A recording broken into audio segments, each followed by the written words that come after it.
Slavery in the Making of America. By Ashlyn and Angelina. Slavery, the state or condition of being a slave, a civil relationship whereby one person has absolute power over another and controls his life, liberty, and fortune.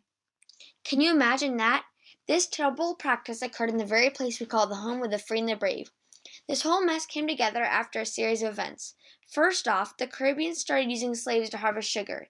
This highly impacted their economy and exporting. Flash forward a couple years to when this new country called the United States was being established. Being vulnerable as a new country, there was a lot of work to be done, right? The only problem was who was going to deal with all of the undesirable tasks at hand? Surely not the whites, who were considered so-called superiors. At this point, Americans were still shuffling around. Settlements were flourishing along with population growth. However, in order to support these growing industries, you needed to make money, and fast. Therefore, large plantations of crops became large in the South. Then, a giant economy booster was born, the cotton gin. The crazy thing is, slavery was actually on the decline before this invention. Since the cotton gin was so difficult to produce, due to the effort and time needed to make profit, it was hard on plantation owners.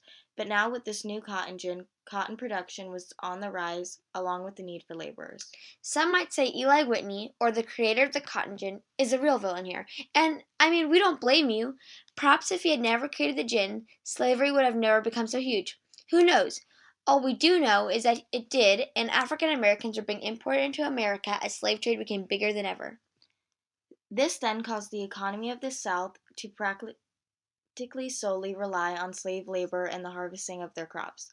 On the same note, slavery became an economic boon. Now with many whites desired slave labor, some of them owning large amounts of them, as successful slave owners got richer and richer, the poor African Americans did not get paid a dime for their labor.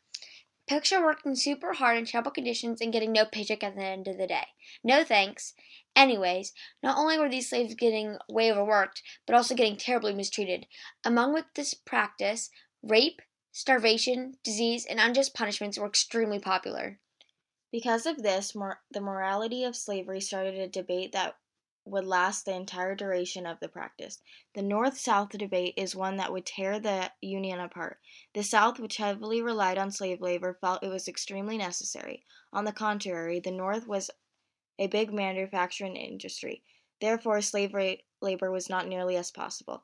Sure, some people had slave or two as servants, but nothing major for the most part.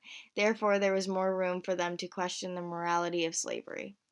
Abolitionists, or people who strongly desired to demolish the spread of slavery, were found mainly in the North. These leaders were considered rebels and extremely brave. Believe it or not, some abolitionists who spoke their minds were given extreme punishments. Surprisingly, these people were a very diverse group. For one of the first times in United States history, both men and women had a voice in this movement. Also, both blacks and whites worked to diminish slavery. When thinking about it, this set the stage for many movements to come. This even impacted some movements today, such as gay rights, feminists, and educational rights. Some of these abolitionists are well known, while some not so much. Many people know those like Frederick Douglass, but when thinks of ending slavery, William Lloyd Garrison did not exactly pop into mind. How, might you ask, did these leaders express their thoughts on slavery? Well, they formed groups, held conventions, gave speeches and sermons, handed out pamphlets, and even published newspapers and songs. This was extremely dangerous. Abolitionists were people of determination and courage.